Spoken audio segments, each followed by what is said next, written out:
అక్క మళ్ళీ ఏం పచ్చడా? మళ్ళీ గోంగూర పచ్చడా, మళ్ళీ బుడన్ దోసకాయ పచ్చడా.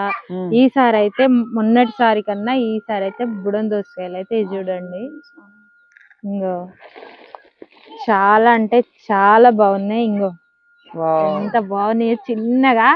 ఇలాంటి పచ్చడి మీకు కావాలంటే కామెంట్ అయితే చేయండి. ఇలాంటి కాయలు పచ్చడి పెడితే మాత్రం చాలా టేస్టీగా ఉంటాయి. ఇంకా కింద అయితే పోయలేదు, అమ్మ ఇప్పుడే వచ్చింది, ఇంకా అన్ని తీసి పెడుతుంది. ఎందుకంటే ఈడికే ఎండలో పోయి తీసుకొచ్చింది కదా, వేడిగా అయినాయి. అందుకోసం అయితే గోంగూర బయట పెడుతుంది. ఇక తెంపాలి, ఇవాళ తెంపుదాం. ఇక తెంపాలి, గోంగూర పచ్చడి కోసం వెయిట్ చేస్తున్నారు చాలా మంది.